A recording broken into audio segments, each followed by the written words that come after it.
just spend your whole lot on me. R-A-C-E. Cool. Take off, cause I know these niggas ain't gon' hit me.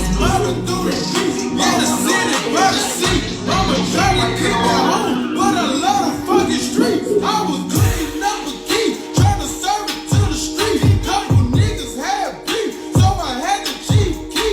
I got homies from the 2, I got homies from the 3. I keep everything neutral, I just wanna smoke a leaf. I was running up a check, tell me he gon' get the tag. Hear a lot of niggas talk, ain't a nigga press me yet. I'm in Houston, V live, throwing racks, that's a bet.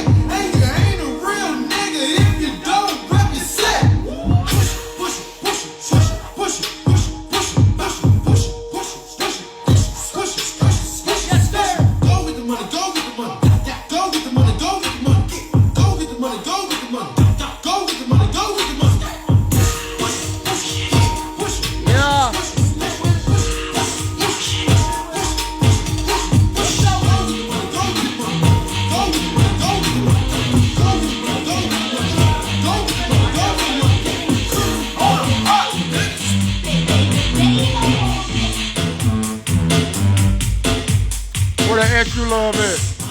Where the S you love it? Talk to me nice. Where the S you love it? Talk to me nice. Talk to me nice.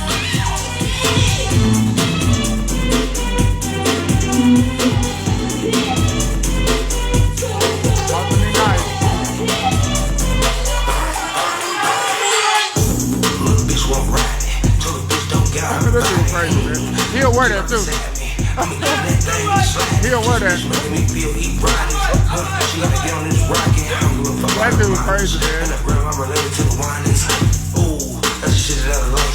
You a church girl, but you like Christ. You ain't never had parties like this. I'ma fuck you all night on perk. On perk back. Yeah, big bitch with the hurt better work. What a work at? My young niggas waking up Saturday. Wanna see me do my dance. In these times I love hands. Don't disrespect me and my man. Whole lot of chops on your ass. With $1 on your head. She snatched nigga mom to the bed. So run the big brother side. Got dress. DZ, DT. Side keep the bands. Little bitch can't keep her pussy on my hands. Got a real little bitch. It's about that time. Yeah. Oh, yeah. Okay. Yes, sir. You hit record on your live yet? Yep. We already live. Yep. We gonna let you rock. We was showing what you do, Smitty. For sure. We gave you them last 4 minutes of rock. It says Smitty in the city. It says Smitty in the city. Boy, just be yourself. If people don't like you, if you're being yourself, fuck. Can you speak? Can he hit you with the hard truth? The uncut from the gut. He pulls no punch on this podcast. He blasts real-ish. Take on topics most folks won't deal with. Now that's that Mims mentality. Give you a dose of entertainment and reality. That balance will make you laugh and think. So hear him when he say, let me talk to the folk on the street.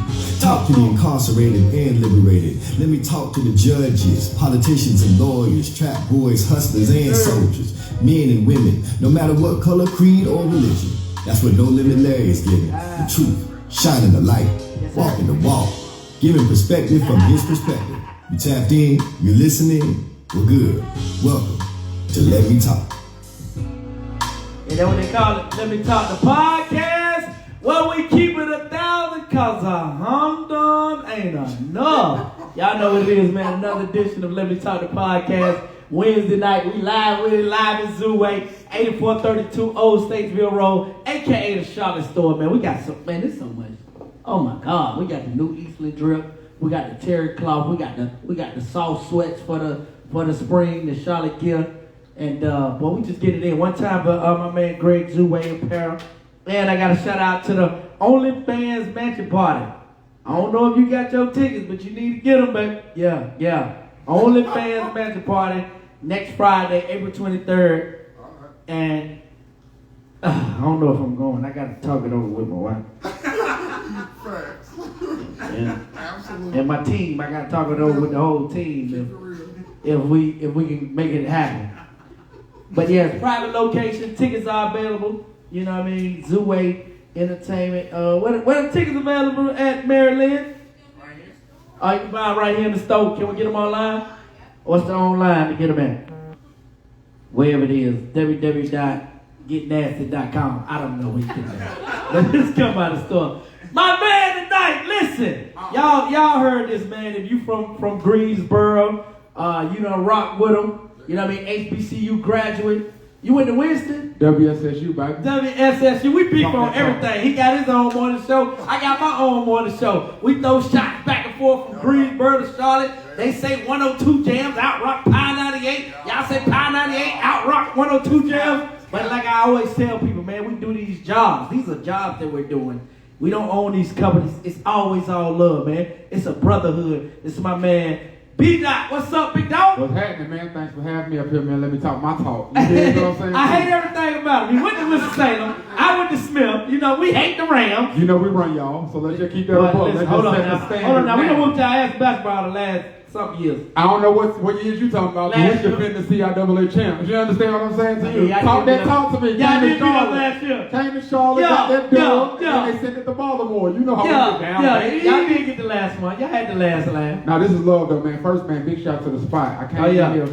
And, you know, some people that know me, those that don't, I was born in St. Louis, Missouri. Okay. So when I came in and I saw the Cardinals logos, you know, I was like, dang, Cardinals, what? They ain't showing a lot of Cardinals love. Then I read a little bit, I was like, damn, they say Charlotte. Yeah, hold on, let me grab that while you talk. Yeah, like, it's some super dope gear in here. It's a lot of plagiarism. It's a lot of plagiarism. Hold on now, we'll plagiarize. That's it, right there. It looked like the Cardinal, but it ain't though. We don't apologize. Don't do it. Hey, wait, you gotta show them the back though. You gotta show them the back though. With the Charlotte drip on the back. It's available in the store. You come on and get you some of that Charlotte drip. All colors, dog, for real. All colors. Little Charlotte hoodies and sweatsuits over here, man.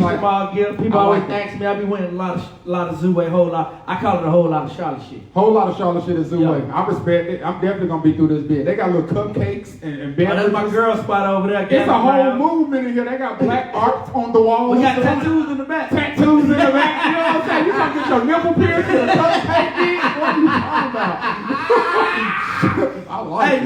You know what this is though, for real though, bro? This is black business men connecting together, coming in. This is what you're supposed to do. The Koreans, the Chinese folk, everybody else do this but us. So it is a beautiful thing to see black brothers come together and say, hey, bro, let's get one spot. And we all got businesses, but we can do them at the same spot. That's super smart. I agree 100%. Yeah, and you blow this one up and get you another one. Black Wall Street. You got 3 people working together, paying one rent.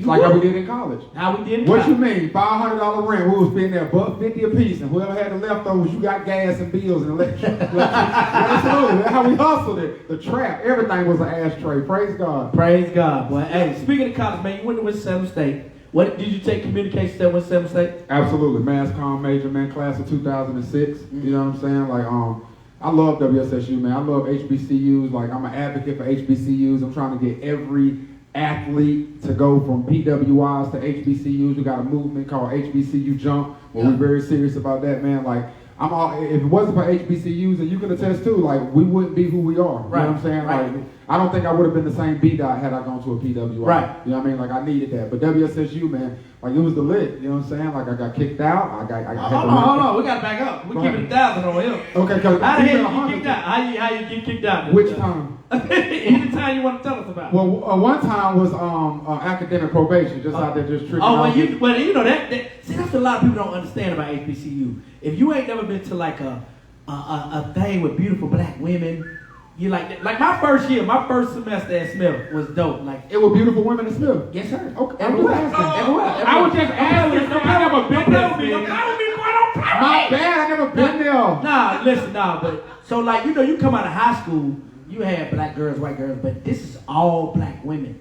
So you know about the morning class and afternoon class, they tell you to stay away from. I didn't listen. Man, my 3 o'clock class, my second semester, I missed probably every day. Because you're in the breezeway. Just in the breezeway. Just in the breezeway, dog. Just watching what's happening. Go to the cab, leave the cab, you sitting outside, everybody coming through, and all the women in the best shapes of their lives. Yes, everything sir. just sitting there, perking and looking all nice. Hey, man, who going to class? I'm sitting Nobody. Hello. Talk to me nice.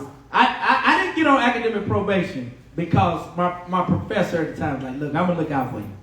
But you got to do, you ain't got to come to class, just do the work. Yeah. And I did the work, that's how I passed the class. Yeah. But I was just, we got the union at Smith. So I was just, man, at 2:30, I get out that class, but at 3 o'clock, didn't see me, bro. But see, that's like that almost the gift and the curse, Larry, what you just said, because we always have been blessed with the gift of gab. You know what I'm saying? I feel like we can talk our way out of any situation. Absolutely. You know what I'm saying? Like if it's a test, if we feel like we talk to the right person, we good. You know what I'm saying? Like, and that should be the gift and the curse. I don't know, man, but like I definitely had to talk my way back into school from academic probation. And then one time, man, like just keeping it a buck, because on here we keep it 1,000. Keep it 1,000 because 100 ain't enough. 100 ain't enough. You know what I'm saying? Like in college, I actually caught a domestic violence charge, man. What happened? Absolutely. Me and my lady at the time, man, we got into it, and you know, like I didn't punch her, but I put my hands on her in a way that was not conducive to a relationship, something I shouldn't have been doing, you know what I'm saying? Like, and actually, she went to tell one of her friends, and her friend actually told the campus police, and the campus police pressed charges on her. Me and her, it was a situation where we had sort of got through it, you know what I'm saying? Like, it was just petty stuff that we was going through, and the schools pressed charges on me, hit me with a DV charge, so I got kicked out for that, you know, but by the grace of God, man, real talk, man, like I was able to overcome a bunch of that, man, like overcome. Did you get to come back after that? I did. Okay, cool. I did, because like it was a situation where I was an individual of high favor at Winston-Salem State. You know what I'm saying? Like, so I had messed up, but they allowed me to damn bounce back, and you know, life is good for me. So during that domestic violence situation, did she swing on you, or you just popped off and knocked She swung and hit me with some keys on a landing. Oh, you know what I'm hell saying? no! And when she did, I went and grabbed her. You know what I'm saying? Grabbed her up and like, and was just, you know what I'm saying, restraining her, but was doing it real forcefully. You know what I'm saying? Like, and then she went and told her folks, and her folks, oh, he put his hands on you, or that ain't gonna ride. And then she went off, and you know, I learned from that mistake. Tell about her swinging the keys. No, absolutely not. But it wasn't important. You know what I'm saying? Like somebody who's legit dealt with therapy and just learning myself. You know what I'm saying? Like I should have been able to control my anger a little bit more. Yes, it was out of line, but you know, I should have been able to do better in that situation. I mean, but you know, real talk, real life, bro. Like in that moment, you don't think about none of that. None of that. You don't think about it. And now you would, because you're who you are. Absolutely. And you know, everything we do is under a microscope. Like at least you would like to think. You would like to think that you would think, but like you see a bunch of people in our positions and higher that do dumb stuff, and we be like, yo, how could you fumble the bag like that? But when you ain't know my bag, I'm so quick to walk away from a situation now. Well, listen, because you know what I did was, and what I do is, I try to surround myself with people that's gonna help protect me. You know what I mean? At any cost. And you know, I got home. So you got shooters, is what you're saying? I mean, I ain't gonna say they'll shoot, but they might. Okay, I don't want to incriminate nobody, but you know, because bro, like they know where we come from. They know how hard we've worked, and I say we because it takes a team to build anybody. So they know how hard we've worked, and we just ain't gonna let nobody mess that up. Especially if I'm not in the wrong. Right. If I ain't in the wrong, but I know for a fact I can make a phone call and something go out. You were born in Charlotte. Born and raised in Charlotte. See, like that's sort of how I am in Greensboro. Like I wasn't born there. Again, I was born in St. Louis, but I went to elementary school, middle school, high school. I'm from Greensboro. Yeah, you're from Greensboro. So like when I'm doing radio there, it's the same as you doing radio here. You know what I'm saying? Like that's why you're so successful here, because you know the law of the land. You know what I'm saying? And that's why you've been here forever. Forever. And a day. That's you gonna do forever. I'm gonna be here forever. I ain't trying to go nowhere. I ain't going nowhere. Unless somebody call with some more figures, and I'm okay. The big bag. Hey, listen. The big bag. Listen, I'm out. The jet. But backwards. Tell them to fly backwards. Hey, well, if they give him the big bag, I'll come fill the spot up here in the phone. Look at him shooting his shot down here in the phone. Nah, but you know, you got the 3 live crews. Absolutely. How did that come about? Because you know, anybody in radio, you just don't jump on the morning show. So how did you finesse your way through the radio ranks? I legit jumped my way on the morning show. For real? No cap, Larry. For real? When I was at State, again, I was a big deal at Winston-Salem State. I was hosting everything. I was a PA announcer. So by the time I got to 102 Jams to do my internship, they already knew of me. So the morning show, Kyle and Africa hit me up and asked me would I be interested in interning with them. Okay. But Waleed Coyote did nights. Yeah, he's in Chicago now. Yeah. Now, Waleed Coyote was doing nights. Big homie, got a label now. Absolutely. My son is signed to him. Absolutely. Shout out to him. Big shout out to Others Records. So Waleed wanted me to do nights. And Waleed was the first person to ever let me talk on the air. And you know, life I was living, man, I'm in college. Is you rolling? Them was the hot songs. You feel me? So we was out there. We was getting it in. Yeah. I didn't want to wake up in the morning and do no morning radio. I wanted to do nights. Right. And one of my mentors, Carlos King, I asked him for his advice, and he told me people wait their whole lives to do morning. If you're in radio, people fight their whole lives. If you get a chance to do mornings, do it. So I got on mornings and I was the intern going to get coffee, getting stuff off the printer, breakfast runs, you know what I'm saying? Like nothing. But I know about all that. And it was humbling though, Low Limit, because at State, I'm the man. Yeah. But when I get to 102, I'm nobody. You Yeah. feel me? So from there, I would get on there. I was just doing the prank phone calls on the morning show. So you did prank, because you always been a comedian. Yeah. No, you good. You always been a comedian. Yeah. Well, yeah. I just always been an entertaining dude. So like whatever they wanted to be done that was funny, I was there. You know what I'm saying? That's how I consider myself. I'm not really a stand-up comedian. Right. I'm just a funny dude that can do stand-up. That's how I feel. I You got feel you. me? So in that position, they were like, have you ever called anybody done prank phone calls? I was like, not really, but we can try. And we went and knocked out a couple of them and they hit. Yeah. So we started running them. So I was like on the air for like 6-7 months without getting a dime with the hottest feature on mornings. Like everywhere you went, they was talking about the prank phone calls. Yeah. And so finally they gave me a contract and I did 10 years with the Wild Out, me, Kyle, and Africa. And then Africa left and it was me, Kyle, and Tasha Makia. And Tasha Makia is now in Colorado. Kyle is in Chicago. And when they made that transition, they asked me what would I want to do. And I picked up Drankins and Roxy. And we did the 3 Live Crew. And this is our 7th year. 7th? Year. That's what's up, man. Yeah, Congratulations. Yeah, good stuff, man. It's fun though, man. So how did they? Because Kyle was a big deal too. So how did Kyle move out the way? Because you don't move out more than and again, we keep it 1,000 because what? 100 ain't enough. 100 ain't enough. 100 ain't enough. That was my first. I got from therapy. I learned that I have abandonment issues. And so from that issue, like when people, it really hurt me when I would lose people in radio. Like when we first started, it was me, Kyle, Africa, and Capital J. Capital J was a dope I think DJ. I remember that crew. And Capital J, when he got let go, it messed with me. Because that was my bro. Like our birthday's the same, 9/11. Like we was like just the same type dude. Then when Af left, that hurt me because she was like my sister. She was the first I worked with. Then Tasha came and she left and that kind of hurt. And the energy just was off with me and Kyle. Like for whatever reason, I don't really know exactly what it was, but when Kyle's contract came to an end, they didn't renew it. They didn't renew his contract. Yeah. So from that, they were trying to figure out what direction they were going in. Right. They told me to hold down the fort until they found out what they were going to do. Right. I'm sitting there It was like, the interim. yeah, I'm like, I'm not going to be no interim though. Like if y'all going to tell me to hold down the fort, I talked to Drink and Rock. I was like, we're going to kill this. Like this is our show. They going to give it to us. Absolutely. You know what I'm saying? Like, so we started working like it was our show, implementing new ideas and bits and all types of stuff. And PD loving it. You know what I'm saying? Ratings is going up, you know. And who was your PD at the time? the same dude that's been there since He still there? 1989. He still there? Brian Douglas. Right, I ain't Brian Douglas. I don't think I ever met him. He's been there forever. But that situation with Kyle sucked because, you know, again, it wasn't a situation where he was wanting to move on. You know, Right. and we were still in Greensboro, so when I would see him in the city, it would be awkward sometimes and stuff like that. And then Did he feel like you went behind his back? Sort of. Yeah. Yeah. And that brought a lot of negative energy. You know what I'm saying? Yeah. Like, so he got on in Chicago, and we went maybe like 2 years without just talking at all. And then I had a gig in Chicago, and I reached out to him like, yo, man, can we, you know, sit down and chop it up? Yeah. And we went to a bar and chopped it up and just talked, man. It was just dope, just 2 men, black men, just putting it all out on the table. He telling me his perspective, I'm telling him mine. We get into a common area, and now that's bro. You know what I'm saying? We back to where we were when we were working together. I love that dude. The feeling's mutual, and this radio thing crazy, man. It is crazy. So, you know, my journey is, like, I really interned from college. I didn't just jump on one show. I interned from college. I did nights. And when I say nights, I'm talking about overnights. Yeah. 2 a.m. to 6 a.m. I did that. Like, I would do, like, I had more clubs than I had radio experience. Right. I started out, you know, just being, because I'm from Charlotte, so I was doing a lot of stage plays because I always wanted to be an actor. So I did a whole lot of stage plays. Like my whole 11th to 12th grade year, I was on tour with stage plays. So then when I got to Smith, I started out as a business major, and then I switched to radio, and I've been there ever since. But I interned for damn near 3 years before I even got a paycheck.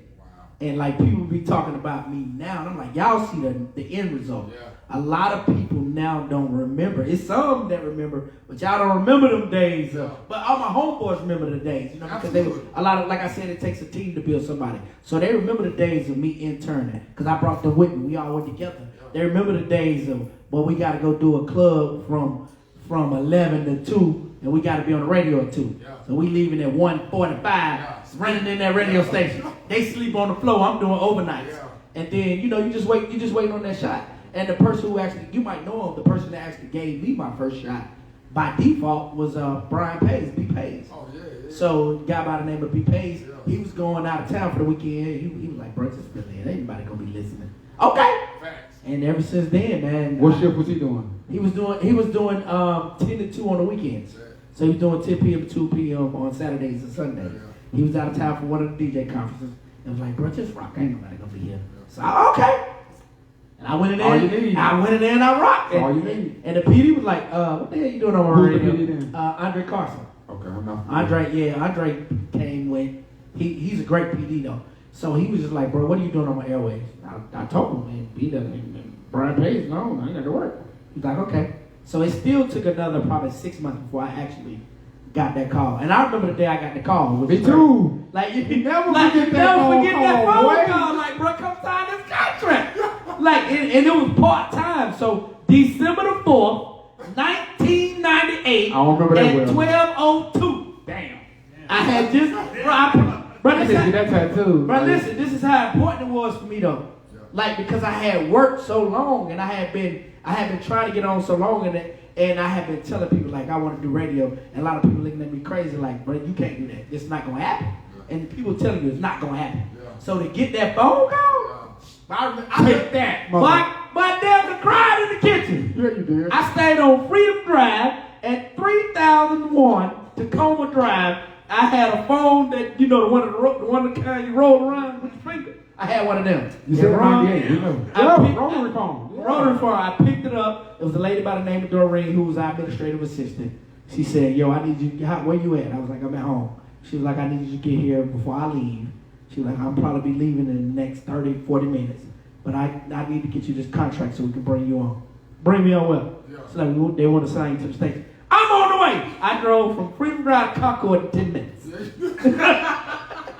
10 minutes. I don't even think the wheels touched the highway. But it was just one of the moments, like I said, I always remember, man. And I remember going in that office and she's breaking everything down to me, telling me how proud she was of me because she knew how hard I worked. So you just remember those moments. Yeah. So speaking of moments you remember, what's a moment you remember in radio? Well, you already took the phone call. I definitely can remember just getting the phone you call remember about the the day? intern. I do not remember the day. I just remember being well, high tell me about in Plaza South. I was in Plaza South in Winston-Salem at my bro apartment. We was high as a light bill. And for real, like my phone ring and it's Africa and she's on speaker with Kyle. And they're like, yo, what's up? And I'm like, yo. And they're like, we just want to know if you'll be interested in being our intern on our morning show.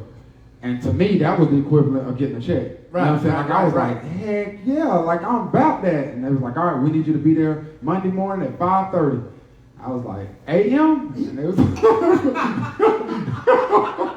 and they was like, yeah, a.m. And I was like, all right, bet, see you there. And hung up, and I looked at my phone and I was like, these motherfuckers want me to be there at 5:30 in the morning. Like most of the time, we wasn't going to bed till 4, 5 in the morning. You feel me? I'm like, man, this ain't gonna work. Hell no. And that's when I made the phone call to Lawson. It was the best decision of my life, man. But honestly, like, getting my own morning show was top notch. Yeah. You know what I'm saying? Like, because I always enjoyed being the wingman with Kyle. Like, I always enjoyed showing up and just being the funny guy. Right. But for the company to be like, we trust you.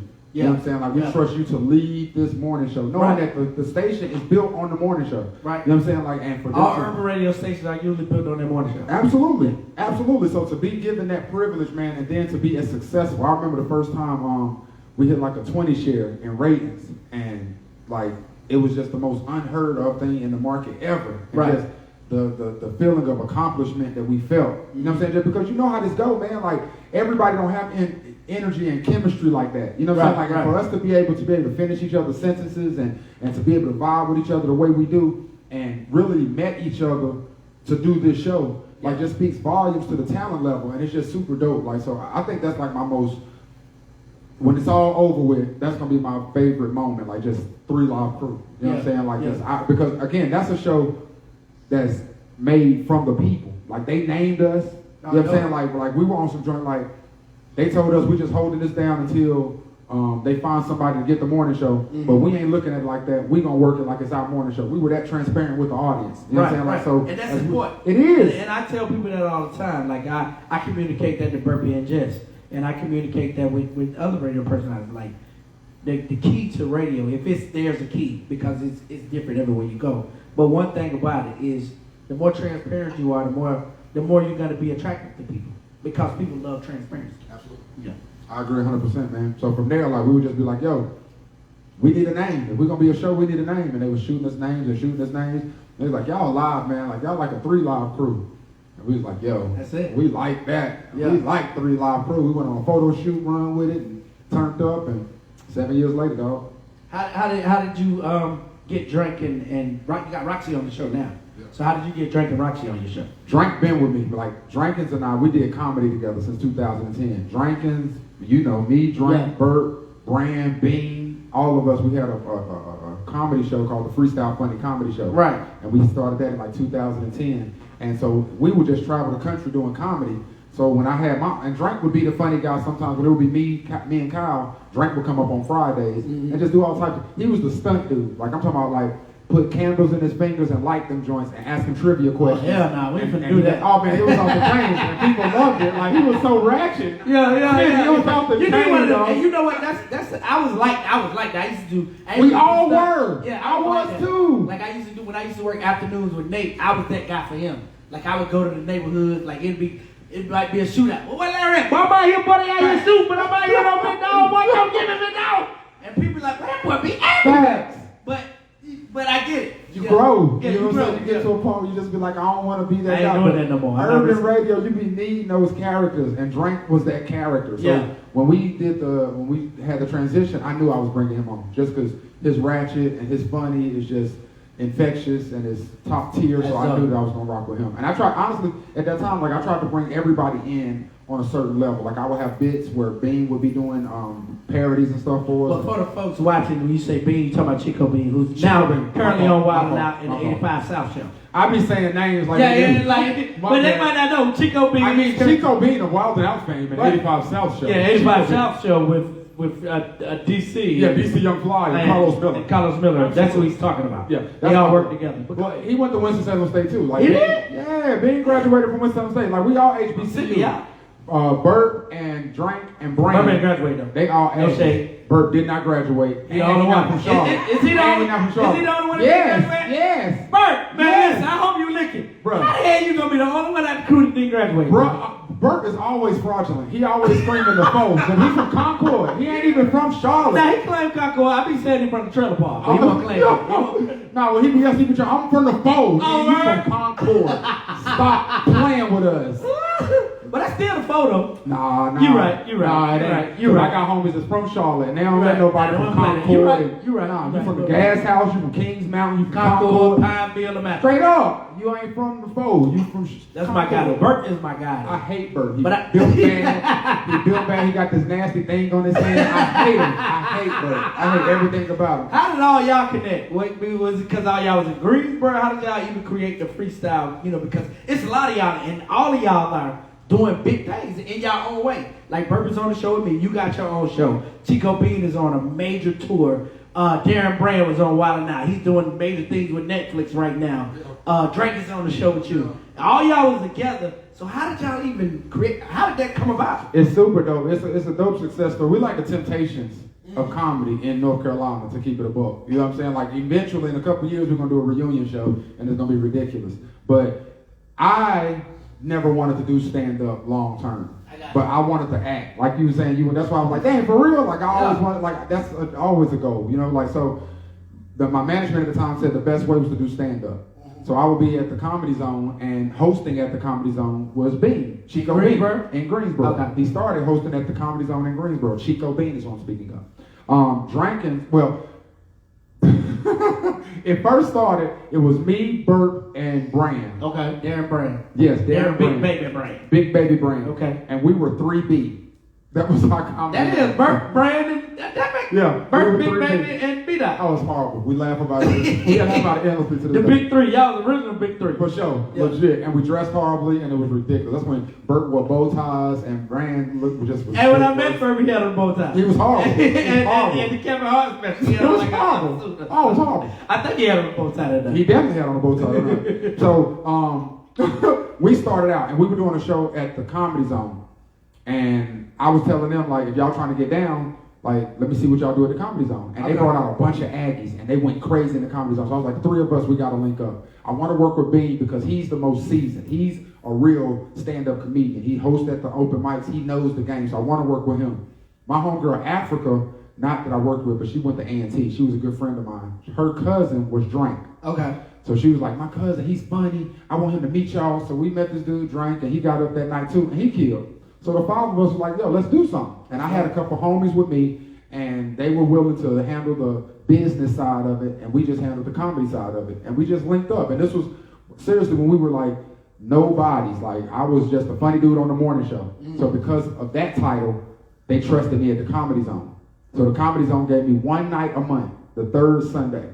So the 3rd Sunday of the month for 10 years, we rocked out at the Comedy Zone with the Freestyle Funny Comedy Show. And it allowed us to seriously travel all over the country. And our goal initially was we wanted to get on TV. So Dolly was one of my homegirls from Winston-Salem State. She moved up to New York and became Nick Cannon's personal assistant, just by chance. Yeah. So when they were recasting for Wild 'N Out, she made a stop in Charlotte so that we could audition. Right. So me, Bert, Chico, Bean, we all auditioned in Charlotte. I sucked. Bean did great, and I guess Bert didn't do well because he didn't make it either. But I super sucked. Like, my audition was horrible because I didn't think that I needed to rehearse or practice or nothing because Dolly was my homie. So I'm thinking this is just formality. Good, yeah. Yeah, I'm just going in. What up, when I need to be in New York. Yeah. Like, I had to get in there and do a whole audition. They like play games. We play. I did audition too. I said, you was there? You was there? They did one at the radio station. I was there. That's the one I came to. We killed it. Me, Brinson Buckner, and I think Tone X was on our team. We killed it. Nick was like, damn, y'all got something. Because Brinson Buckner, who now coaches for the Arizona Cardinals, he's with the Carolina Panthers. I remember. He went to West Charlotte? Nah, now you talking about Mo. Okay. Nah, Buck is from Georgia. Because Drank went to West Charlotte, so he was talking about him all the time. Talking about Mo. Yeah. So Buck is from Georgia, from Columbus, Georgia. So he was playing for the Panthers, but he was on my show at the time. So Nick came in, we did the Wild 'N Out audition amongst us in the room in the back of the station. And we killed it. He was like, yo, I wish I could bring, but they couldn't bring us because we on the radio. And he was like, I was like, bro, I want y'all to come do special. Nick be talking. He ain't never put my headphones in, by the way. Mine was broke, as a matter of fact. Nick, I need my goddamn button. Yeah. Hey, Nick's super rich, though. He could definitely see some headphones. But yeah, that's dope. Because a lot of people, like, I think for black men, sometimes it's a competition. You know what I mean? Like, you do comedy, I do comedy. Nah, I ain't gonna link up with you because it's a competition. Or I want to be the one to shine. So that's dope that 5 black men was able to link up and make something pop off. That's and be super successful. Super successful. Like you just said, like everybody is on a national stage. Yeah, that's dope. Like even Drank tours with Chico Bean. Yeah. So and you know what else dope is dope about it, that y'all all still stay connected. Because sometimes, you'll start something with people and then it might be a falling out. Or not even a really falling out, just people go in different directions and they don't reach back. Yeah. So that's still important too, that y'all able to reach back with each other. Cause we wasn't talking to Bert for a couple of years. Cause Bert quit. Bert quit? Tell me about Bert quit. Tell me about this shit. I'm sure he quit. Bert quit, man. Bert got the pillow talking with this chick. Oh shit. And talking trash about us. And daggone, she blasted him on social media and on Twitter and was telling us that all the stuff Bert was saying about us. For real, speaking, we brought Bert to the crib like, Bert, what's up? Bert's like, I ain't say nothing. Y'all know I ain't say that. I wouldn't say nothing like that. We was like, Bert, why would you just lie? You're fired. Get out of here. Like, you ain't gotta fire me. I quit. But no, it was similar to that, for real. But Bert, y'all done whooped his ass. Y'all should have whooped his ass. Nah, it never got physical. But it was bad energy though for a while. And for y'all should have whooped his ass. You should have jumped him. Yeah, you should have jumped him. You won't pillow talk no more. You can't pillow talk with a fat lip. You know Bert would have been there windmilling and I ain't say he's been in that fight like a girl. Bert would have been in there open hand trying to smack somebody. No, man. No, but like it's stuck with every group like that though. Oh yeah, yeah. You know how that goes. Yeah. Most definitely. We all been through things. It's just amazing. Like, you 7 years in, you got the same crew. I think my crew has changed 3 times. Wow. But this is I started in 2004 on the mornings. So yeah. But see, that's what I'm saying though. Yeah. Like, I started in 2004 on the mornings. Yeah. And since then, like, I done changed about 3 or 4 times. Mm-hmm. So I did, like, and again, I got abandonment issues. So when people be leaving, that shit be hurting. Yeah. Why? How did you come up with How did you come up with this? You got abandonment issues? I do, cause my daddy left when I was young. Okay. Like, and I didn't know who my daddy was, like, and the dude who I thought was my daddy, like, when I was 14, him and my mom got a divorce, and this nigga, he pulled up to the daggone basketball court. I'm at the basketball court. This nigga pulls up to the basketball court, honks the horn, like, Brian! I come run over to the car, I'm like, yeah. He's like, listen. I did not listen to him. What did it say, B? He put the car in park. Now listen. Why are y'all laughing at this? Because I can see this in my head. Bro. Go ahead. I got the visual. He say, now pull listen. up. It don't seem like me and your mom are gonna work this out. Okay. But I wanted to let you know that I'm not your birth father. Oh, hell nah, bro. That's Your fucked up. mom will explain the rest to you. Oh, that's fucked up. Even that nigga driving foot off. Dude, I'm at the court like, what? Where's he at today? He said, not me. Oh, no cap, though. That's my dude now. Like, he's my dude. Like, You talk to him about yeah. that?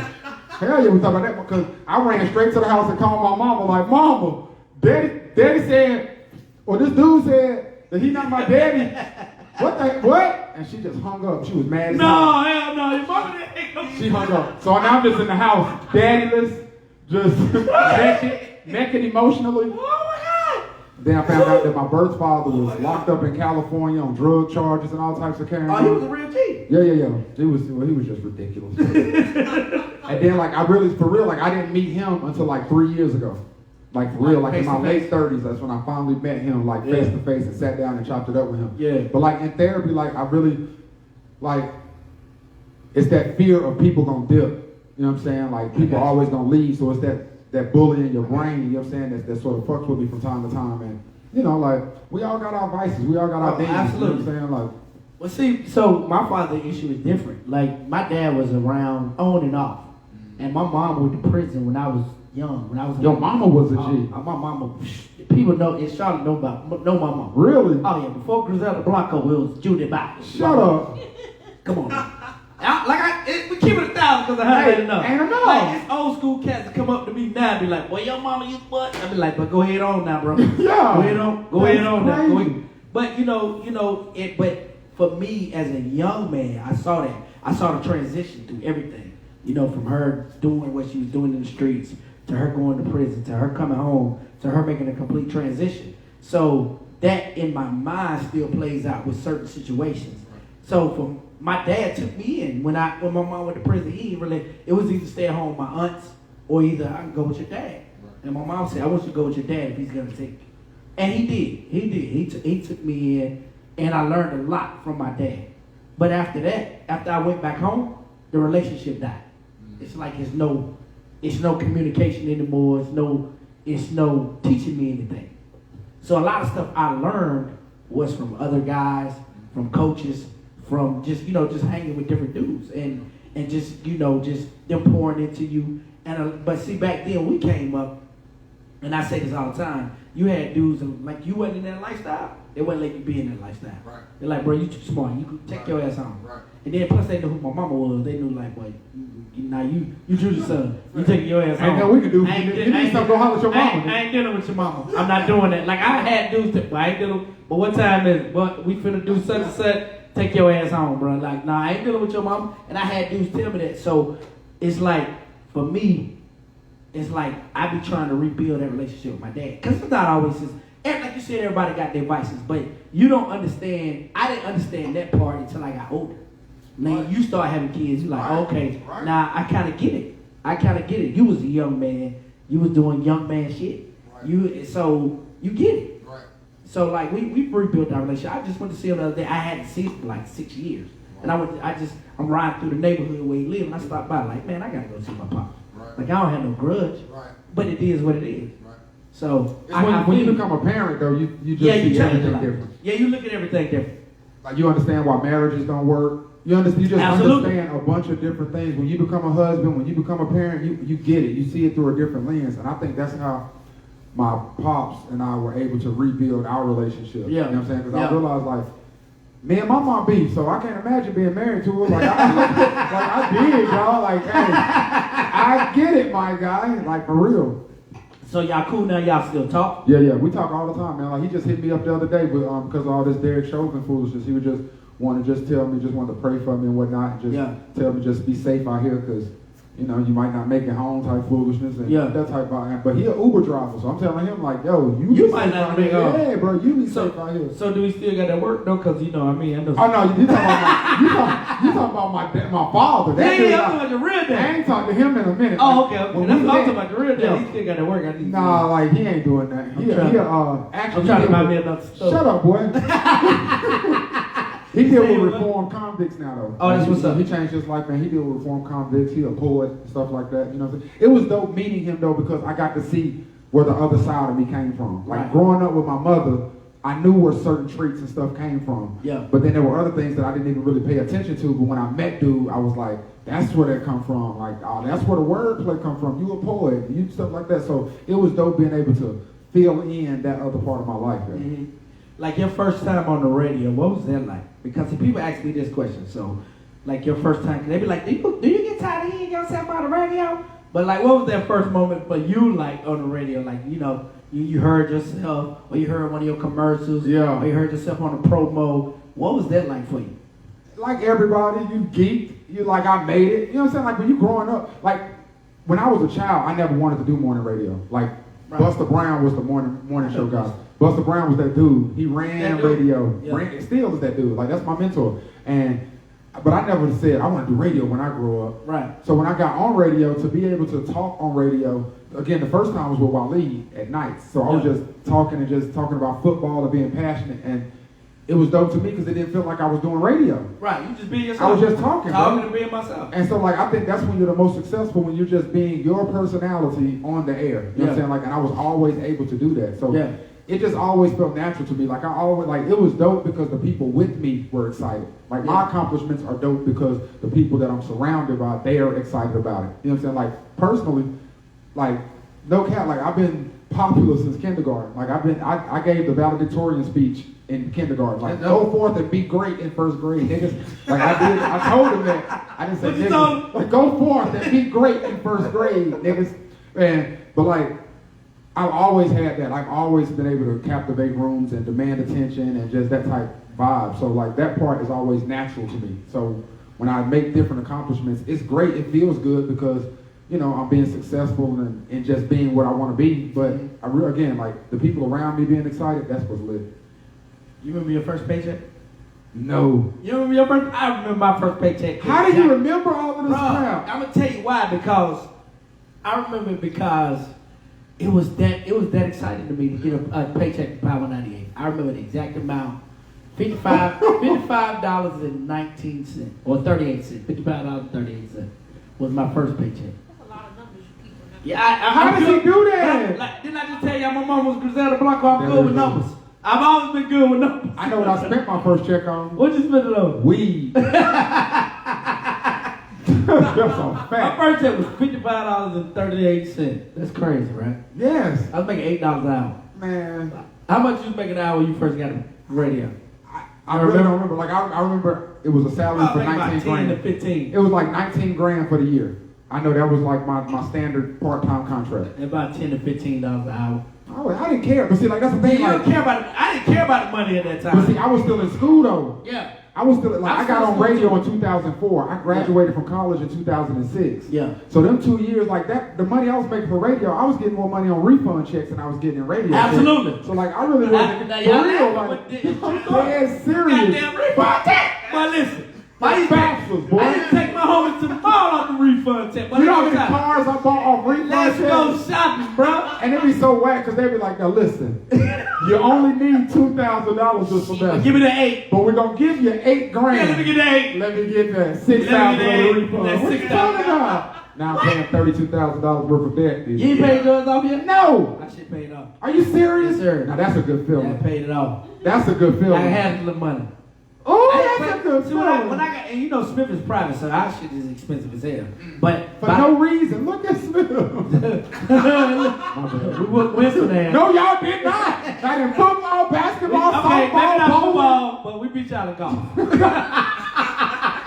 We beat y'all in golf. Fine, Larry. I And can't cheerleading. prove it. We whooped y'all No. Yeah, we did. Our cheerleaders will smack y'all. You're cheerleaders. crazy. You're crazy as hell. Y'all We whooped cheerleaders y'all ass in out real there life. Built like Build-A-Bears. Ain't nobody worried about You the remember, builders out there. you remember our cheerleaders whooped y'all cheerleaders' ass and we got kicked out of school? No, I don't remember Go that. look it up. And It's if on it did YouTube. happen, we should It's have on pressed YouTube. charges. It's We on should've. YouTube. I'll Y'all press did a charges. press charge. Good. Because we are a classic organization at Winston-Salem State University. And y'all selling dope over there in Wilson Hall. Yes, we do. But them the locals. Them the Those locals. are my students. Them is the locals. Them the straight forward. I swear to God. I swear to The y'all. boys in the straight photo play. No game. None. No cap. Hey man, Don't but yeah, play before we do. man, black college is beautiful. Like their refund checks was like that though, bro. Wait, let me listen, because we are heavy CIAA. Yeah. And of course we do MEAC because of A&T. Are you familiar with the SWAC Andy? Yes, with Clark Atlanta and all that. See, I'm not familiar with the SWAC. When Winston-Salem State was in their heyday going to see D2 national championships and carrying on, Coach Maynard was our coach. Now he coaches over at Alabama A&M. Okay. So that's down there in the SWAC. So I've been riding with them and talking a bunch of big trash to Coach Sanders and Primetime and all them over there, man. Like, but the SWAC is big business. I want to go down there to one of their homecomings. They say them joints be lit. They do, and it's big time football, big time competition down there. And you know with Dion down there, you already know what it's like. So Absolutely. yeah, it's big time. But like HBCU's period is got the highlight right now. It does. What made you decide to go to a HBCU? Because you know that's a decision you have to make when you get ready to go to college over a PWI. So what made you sit back and be like, man, let me go to Winston? Well, I couldn't get any PWRs. Oh, you know Winston let anybody in. You right. Oh, you know, that's fair. They give us a chance. They let anybody. Enter to learn, depart to serve. Okay. That's our motto. But now, like, I tried to, when I graduated from high school, I tried to go to Carolinas and NC States and all that, but my GPA wasn't worth a damn. Like, I've never been a great scholar. You know what I'm saying? Like, again, I talk my way out of anything. Like, if I got to pass a grade, like, come on, man, let me take a test. Something gonna finesse. So my grades have never been up to par. So I wasn't able to get in those. And then I didn't go to college until 3 years after graduating high school. So you waited. I waited. I sat out. You know what I'm saying? I was running the streets being stupid and ridiculous. And I didn't want to go to A&T because I was from Greensboro. So Winston-Salem State was close enough that I could be around my homies, but far enough away from my parents where I could chill. I got you. So it was the best decision ever, though. It was the same thing for me. Like everybody from my high school was going to A&T. And I'm like, I ain't going to A&T. I don't want to do high school though. Yeah. And that's fair. I want to see some new people. Yeah. And I had been going to Smith since I was a peewee. Like, you know what I mean? Smith is in Charlotte. And going up there, you realize that nobody from Charlotte goes to John C. Smith. Wow. Nobody. So when I was in school, the whole time I was in there, there was only 5 people from Charlotte that went there. So everybody that I connected with was from somewhere else. New York, Charleston, Florida, California, Chicago. So it was like being in. So I call Smith a city within the city because if you enter Smith, you like nobody from Charlotte goes in. That's crazy. They don't even. I don't even think as far as football or basketball or any sport that they recruit Charlotte because they figure nobody from Charlotte wants to go here. So I was like, cool, this is dope. And like I said back then, I was on a tour with plays, so I can still do my acting thing on the weekend and still get my college in during the week. And it was your city, so all them folks from out of town, when they need to know what's popping, just holding them down in Charlotte. Yep. They were like, bro, what we need to go eat at? What club we need to go to? Yeah. But I got you. Yeah. So and then when I got on the radio, and it was crazy. It really got crazy. Look, I ain't gonna hold you. Because you was in school doing radio, like me. Yes. That feeling is dope. That's dope. It's no better feeling than they're going to leave in the radio station and going to campus and just being able to chill on and just know. You try to act like you don't know what you know. You was that. It was a little different. It was a little different. Your perks was crazy, though. And I wasn't even doing much then. Like I said, I was overnights. I was overnight weekends. But yeah, like I'm just part-time telling jokes. Part-time, bro. Like, yeah. Radio, man. Radio has been a blessing, though, man. Like, just from everything. Like, being able to go to national brands, like Wildin' Out, and just all over the spectrum. I've been on all the stations and networks and the people I've been able to network with, man. Like, my biggest regret from radio is not taking pictures. Like, I'm the dude that... You like me, like, I don't want to take... I'm like that, too. Man. But you know what? I hate it, Smitty. Like now, like I ain't had nothing to post with DMX Pass. Nothing. But an interview that we did. And I know I was in the room with him, but didn't get one damn picture. Kyle did. Is it like, man, he just like me and I want to take a picture, or it's just like or you just get caught up in the moment, you don't really take no picture? One of them be a pride thing. Like I don't know how to ask another man, can we get a picture? You know what I'm saying? Like I just feel awkward on some man level. Then two is I've always viewed it as we're colleagues. Like you're not asking to take my picture. You know what I'm saying? Like, and I know you might have more status, but we're on the same playing field right now. Like we're colleagues, and I'm gonna see you again in this arena, so I don't need to take pictures to document this. But then as you get more and more and people start passing, and you know, as time goes by, you know what I'm saying? Like you just be like, dang, like I did do that and I was there, and not to stunt for the gram, but just for your own remembering. You know what I'm saying? Like, dang, I did do that. Oh, that was a dope suit. I forgot when I worked with them. That kind of stuff. Yeah. I hate that I didn't document. And when I first got on the radio, I was like that. But then after a while, you like, man, it's cool, it's okay. You know what I mean? It's all in how you do it. And you know, like it's different. Like if somebody comes up to you and they ask you for a picture, you automatically put them in a certain category. Like not a rude category, but you just want to put the best foot forward because you know this person is a fan. This person is somebody who wants to document this moment forever. Yeah. But like if somebody comes to you and they just talking to you, you let your guard down a little bit and you become a little bit more human. When somebody asks you for a picture, you feel like, well, I know I do. When people ask me for a picture, it's Bdaht time. You know what I'm saying? Like not that Bdaht is different from Brian, but I know that you're a fan of the person that you listen to. Yeah. Whereas if you just come over in the club and you talking and we just chopping it up about something random and then in the conversation you throw out, man, I be listening in the morning, man, you just as cool in real life as you that kind of shit. It's different. You know what I'm saying? And sometimes I'll even say, hey man, you trying to grab a picture real quick? You know what I'm saying? Like, especially for dudes. When a dude asks me for a picture, I try to be a lot more cordial. Because I know what that dude had to go through pride-wise to ask me for a picture. Right. You know what I'm saying? Absolutely.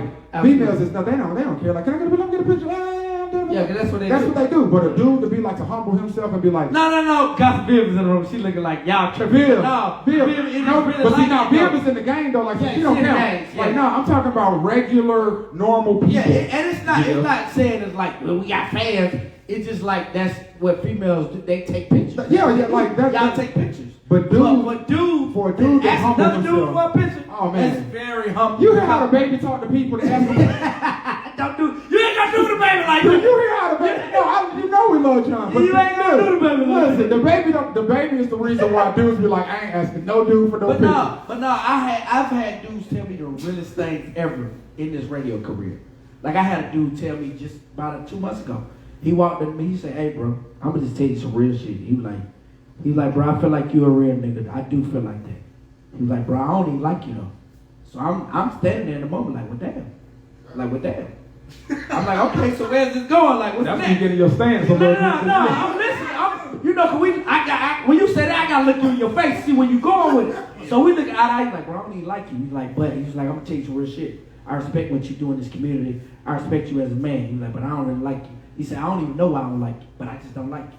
He was like, "But I want to shake your hand and tell you do a great job." That's the crazy. See, only thing, weirdos. But what key? I got to respect that, bro, because you're not gonna like everybody, and you might not even know. I told bro, I said, "Bro, I respect that." I said, "I respect that." Yeah, I said, "You real in the fact that you saying, bro, I don't like you, but I respect you. I can deal with that." Yeah. It's them phony niggas that I don't like. Yeah. Bro, you don't like me, that's cool. And like he said, bro, I don't even know why, but I respect what you do. He was like, "I ain't got nothing against you. I just don't like you." I said, "Okay." And we shook hands. We were cool. That was good. Weirdos. I'm telling you, man, they live amongst us. I didn't think he was a weirdo. I just think he really, man, bro, you might not, because there's people that I come across and we just don't. So would you go up to him and tell him, like, I'm not. No, because you're not a weirdo. But everybody different. That's right. It's some weirdos. Who's just gonna call Bill? Who's just gonna go up and say, "Listen, hey, I just wanna let you know something. I don't like you, nigga, but I respect you though." That's That's weird. Me.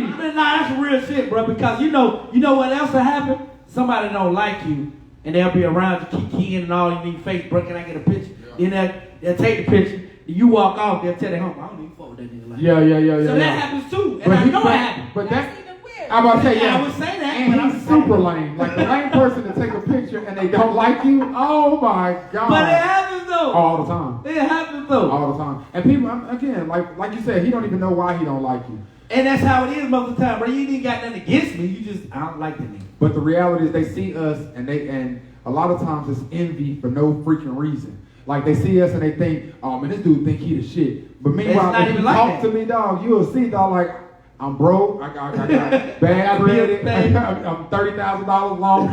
but like seriously, like when you get to know it, we all people. Yeah. And the reality is, if you're hearing somebody like a Larry or Dot or even a Viv, like their personalities is what make them dope. So somebody has been in this market for this long, clearly it's something about his personality that is dope. You know what I'm saying? Like, so again, like I toy with that all the time, man. People are weird, and dudes be way more weird than chicks.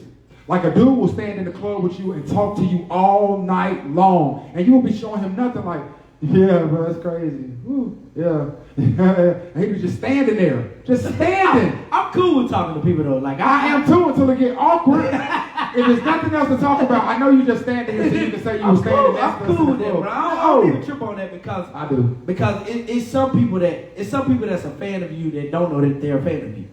Like some people are a fan of you, and they might not never say it, but in their heart of hearts they know I'm a fan of that guy. Yeah. So I respect that. And I don't know if it's been people like you met in this industry, whether it's an artist or whether it's just somebody in the industry you met that you are a fan of. And you just want to talk to them. Like, I'll give you an instance. Jeezy and Master P. Bro, I'll talk to them like all day. And they probably be like, this nigga weird as fuck. But the thing about it is, I'm trying to get information because I know your mind. I've seen things you've done with your mind. I'm trying to pick your brain. Yeah. So it's the same thing for us. Like, we might not be on that level, but it's the same for some people. It's the same thing. Yeah.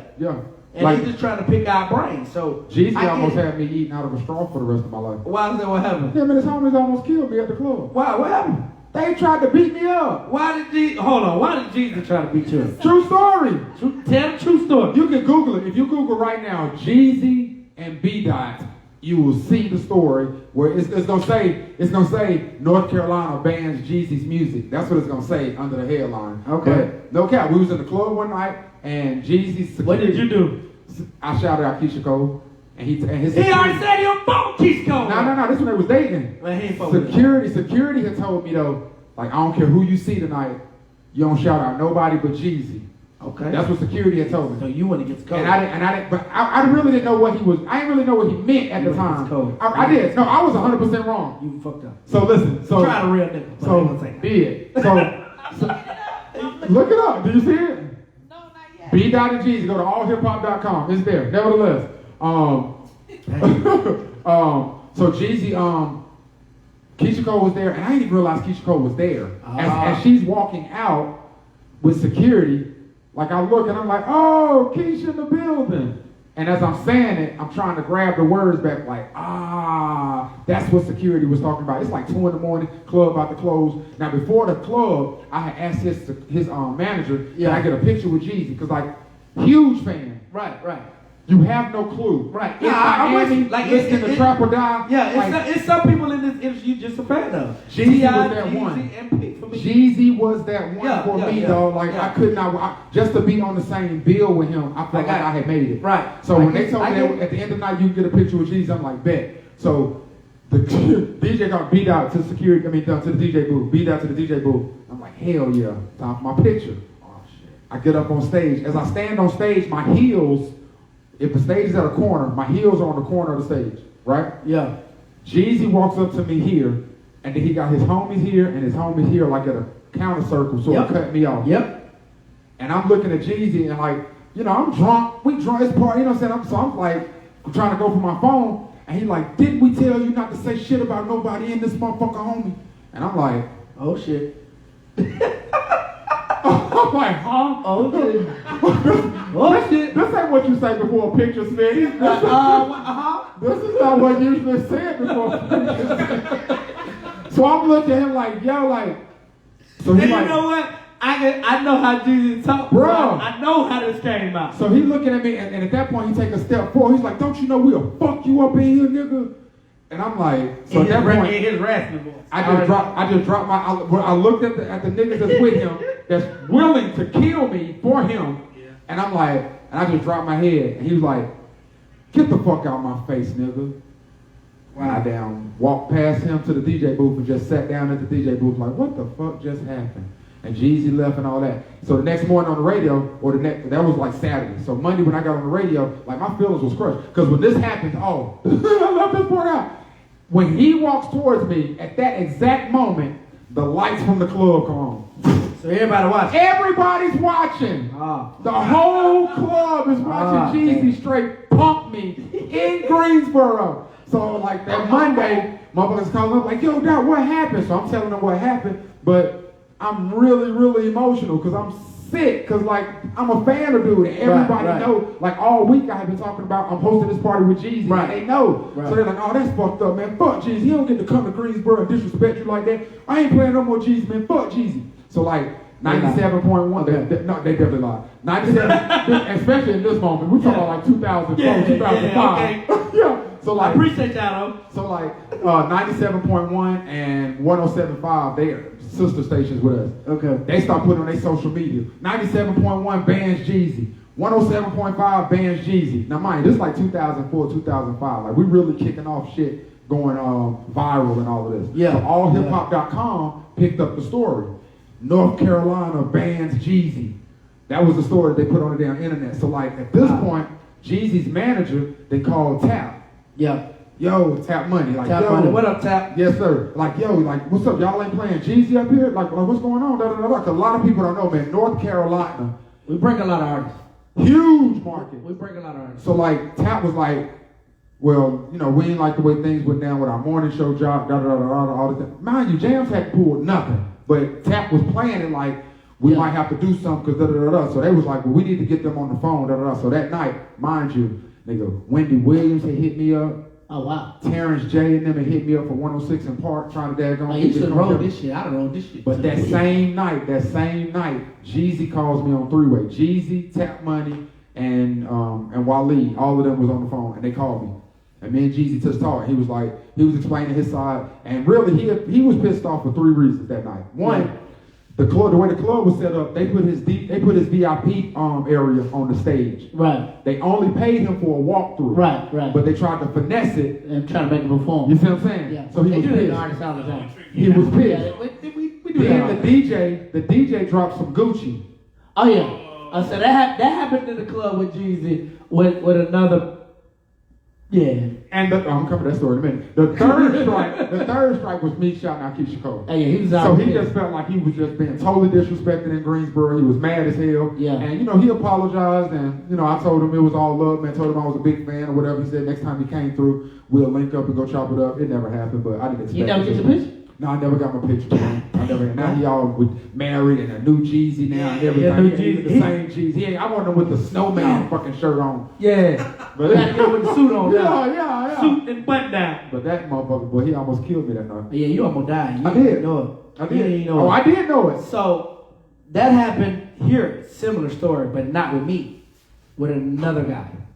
A host or a DJ? What, Bill? A host. Bill like, I'm not going to tell the story. I'm going to wait till they come on the podcast so they can tell the story. Oh, come on. No. I'm not going to do it. Well, can you tell us who so we can know who to wait for? It was Sporty Odie. Was it? It was Sporty Odie. Oh, I'm going to call Odie as soon as I get done with this. Me and Sporty, I don't know if you remember, but I got witnesses. It was me, Sporty Odie on a Wednesday night. Jeezy came. I was the host. Me and Sport was hosting together. And they told Sport don't play no Gucci.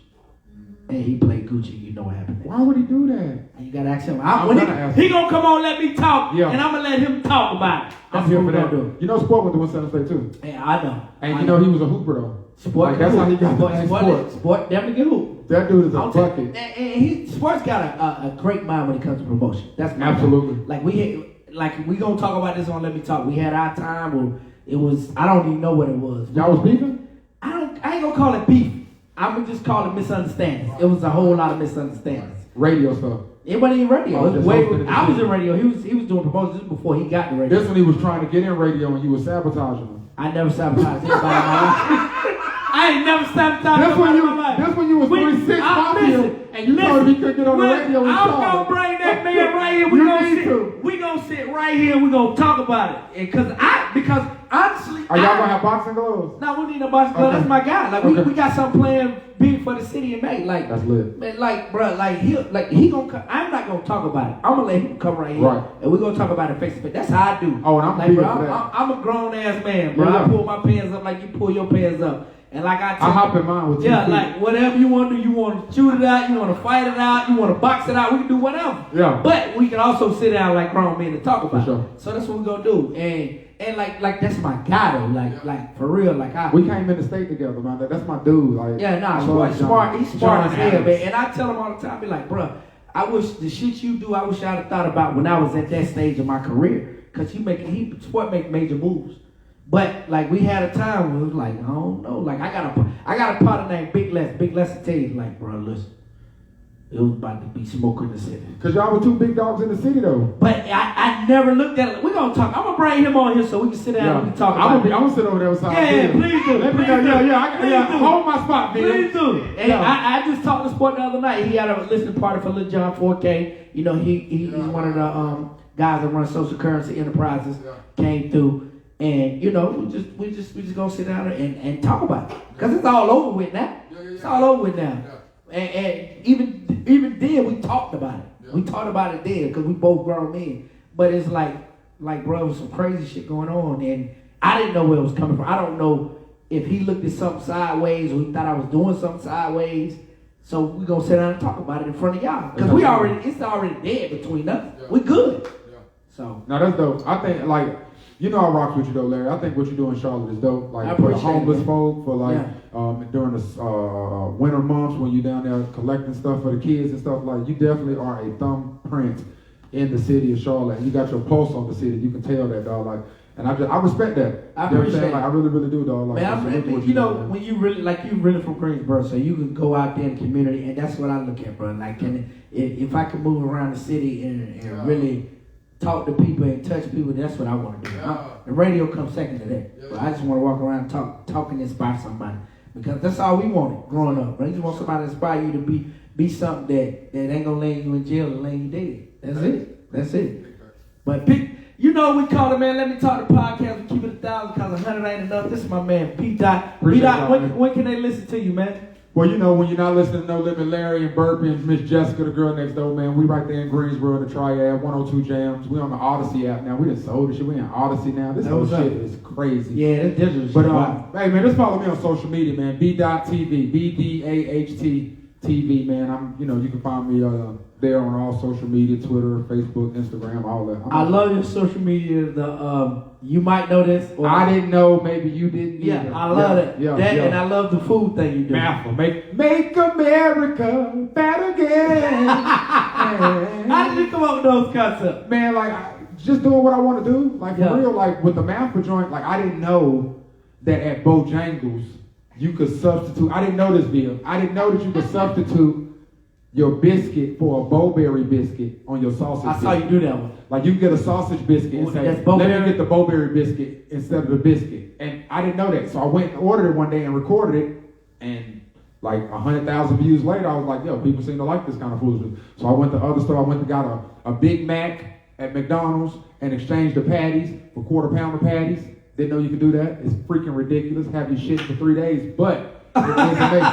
Quarter-pounder patties on a Big Mac. So stuff like that I just started doing, and I was just like, yo, I'm going to make America fat again with these. And that's how the name came. And then I just started singing them and made the jingle. And same what I didn't know maybe you didn't either. The George Floyd situation is really what made me start just educate myself on just a bunch of the plights of black folk. You know what I'm saying? Right. I started with a book called The Secret, something about, I can't remember, something about the United States, it escapes me right now. But it was just teaching about the history of the United States. Yeah. And it started as far back as Christopher Columbus. Yeah. And I just saw how heinous and visceral an individual Christopher Columbus was. Like how he killed people in droves. Like he was like Stalin or freaking Hitler. And for us They to don't have, talk about that. They don't. And for him to have a holiday here in the United States with all that destruction, but Juneteenth isn't a federal holiday, I just started doing those, and it was like something from the, I didn't know, maybe, and the thing is, a lot of times when we're talking about these things, if you know, you want to be like, oh, I already knew that. Right. And if you didn't know, you feel stupid because you didn't know. But the reality is, who the hell was going to teach us all of this stuff? Like they say, you want to find something, read a book. But which book do you read though? Like you don't even, you just go to the library and read all the goddamn books. No. So you need some sort of direction. So that's sort of my job. Like I have a gift of being able to explain things to people in a way where it resonates. So while I was learning, I would just be talking to my folks like, yo, I didn't know this. Did you know this? And they'd be like, hell no, I didn't know that. Right. So shit, I didn't know. Maybe you didn't either. So then when I'm educating folks like that, you got people that saying, damn, I didn't know that. Then you got people say, yeah, I did know this one, Doc, but thanks, man, keep going. And it's really just trying to tear down that barrier of feeling dumb as hell or feeling insecure because you don't know certain shit. Right. Nobody knows all of it. So if we can just continue to keep sharing information and strengthening each other, like you was talking about this, like, you know what I'm saying, like the different businesses in here. It's like 3 different businesses in here. That's smart as hell, you know what I'm saying? Like, and if we can keep educating each other like that, then we can catch up with these Asians, like you were saying, and shit like that. Yes, sir. He Bdaht. I'm No Limit Larry. You know what it is. Let Me Talk the podcast where we keep it 1,000 because 100 ain't enough. Follow him on the gram. Follow me on the gram at I Am No Limit Larry. And of course, man, we'll be back here next week. Let me talk. Well, we keep it 1,000 because 100 ain't enough. Don. Spin it. Take me out, big dog. Larry, hit my hot piece.